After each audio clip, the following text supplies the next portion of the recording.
अस्सलाम वालेकुम। कैसे हैं आप सबकी दुआओं से मैं भी खैरियत से हूँ। आज हम बात करते हैं नुमानी साहब के बयानों की। और अब ये पुराना जमाना नहीं है जब लड़कियां भोली भाली रहती थी। अब 9-10 साल की बच्ची भी वो सब कुछ जानती और चाहती है जो शायद पहले 15-16 साल की लड़की भी नहीं जानती और चाहती थी। इससे ज्यादा मुझे न कहना पड़े तो अच्छा है। अल्लाह के वास्ते शादियों में जल्दी कीजिए। मौलाना साहब, आप अपने बयान में कह रहे हैं कि अब ये पुराना ज़माना नहीं है जब लड़कियां भोली भाली होती थी। अब 9-10 साल की बच्ची भी वो सब कुछ जानती और चाहती है जो शायद पहले 15-16 साल की लड़की भी नहीं जानती और चाहती थी। मौलाना साहब, इसकी वजह स्कूल, कॉलेज और तालीम नहीं है, इसकी वजह मोबाइल है। अनपढ़ गंवार भी मोबाइल को बहुत अच्छी तरह से चलाना जानता है। कई परिवारों में तलाक की वजह भी मोबाइल है। शादीशुदा होने के बाद भी नाजायज़ रिश्तों की वजह भी मोबाइल है। अनदेखे अनजाने लड़के से मोबाइल पर कांटेक्ट में आकर लड़की बगैर सोचे समझे बर्बादी की राह पर चल पड़ती है।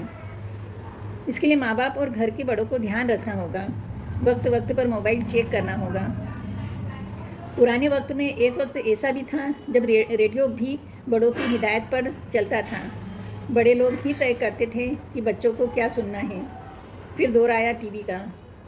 उसमें हमने अपने बच्चों को क्या देखना है और कितनी देर देखना है यह तय कर रखा था। यह दौर मोबाइल का है जिसने एक हथेली पर दुनिया रख दी है। रेडियो और टीवी परिवार के साथ बैठकर सुने और देखे जाते थे, मगर मोबाइल परिवार से अलग होकर देखा और सुना जाता है। मौलाना साहब बच्चों के वालिदैन से पूरे एहतराम के साथ ये बात कहना चाहते हैं कि ये बात सही नहीं है कि आपने अपने बच्चे और बच्चियों की तरबियत की तरफ ध्यान नहीं दिया। आपने उनको एक शरीफ पाकीज़ा ज़िंदगी के अदब कायदे नहीं सिखाए। वालिदैन ने ही अपने बच्चे और बच्चियों पर अंधा भरोसा करके डिग्रियों की तलाश में भेज दिया है। कुछ लड़कियों का हिंदू लड़कों से शादी कर लेना और स्कूल कॉलेज के बहाने कुछ गुमराह बच्चियों की वजह से मौलाना साहब को ये बयान देना पड़ा, क्योंकि वो चाहते हैं कि बेटियों की इज्जत सलामत रहे, उन पर दरिंदों की बुरी नज़र न पड़े और किसी के जुल्म का शिकार न हो। हर समाज की बेटियों के लिए अलग से स्कूल और कॉलेज हों जहां बेटियां आज़ादी से पढ़ सकें। अब हम सुनते और देखते हैं इस वीडियो को, जिसमें मुफ्ती तारिक मसूद साहब बच्चियों के बारे में क्या बोल रहे हैं। में ऊपर ऊपर से मिठाई बट रही है, लड़की पैदा हुई, अंदर से हो गया बेटा बेड़ा गर्क हो गया। अंदर से ये जज्बात होते हैं क्योंकि अब इसको पढ़ाना भी है, सारा खर्चा इस पे नहीं खर्चा किया रिश्ता ही नहीं होगा। दबा के खर्चा भी करना है और इस मेरे खर्चे से हरामखोर ससुराल फायदा उठाएगा। मुझे इसका खर्चे का कोई, आप अपनी बेटी को अपने खर्चे पे डॉक्टर बनाते हो, सारी टेंशन है उसकी उठाते हो, उसकी अखलाकी तरबियत भी करते हो, ये भी फिक्र करते हो वहां कोई बॉयफ्रेंड ना बना ले, ये टेंशन है भी आपकी। फिर उसके बाद इसकी शादी की टेंशन, सारा पढ़ाया लिखाया सारा खर्चा आपका हुआ। वो हरामखोर ससुराल जिसको रेडीमेड डॉक्टर चाहिए, इसके उसके डॉक्टर होने से फायदा, सारी जिंदगी इसकी क्लिनिक से होने वाली अर्निंग से कौन फायदा उठाएगा? इसका वो हरामखोर शौहर फायदा उठाएगा। ये कल्चर है जो सोसाइटी में आप प्रोमोट करने जा रहे हो और अब लोगों ने इस पे कंप्रोमाइज कर लिया है। कहते हैं कि एक्चुअली ये नॉर्मल है।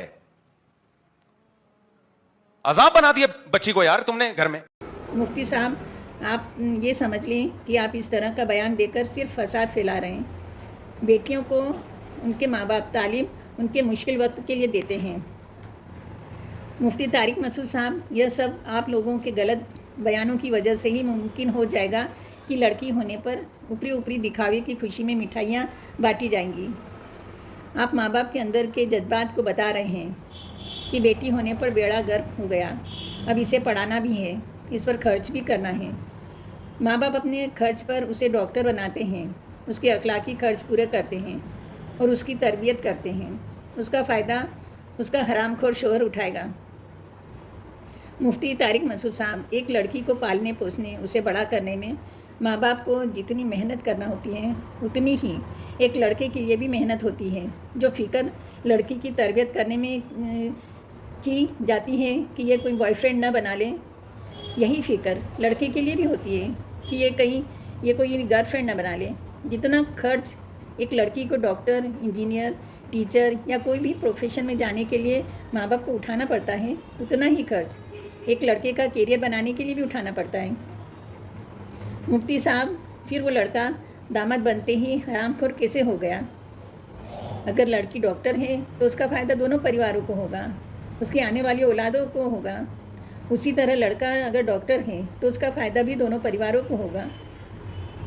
अगर यह हरामखोर दामाद होगा तभी लड़की अपनी तालीम के साथ समाज में सर उठाकर फ़ख्र के साथ अपने ख़ानदान का नाम रोशन कर पाएगी। किताबों से लगाव रखिए, मेरा यकीन मानो ज़िंदगी में कभी ठोकर नहीं खानी पड़ेगी। इसी के साथ इस व्लॉग का एंड करती हूँ। मिलते हैं एक नए टॉपिक के साथ। खुदा हाफ़िज़।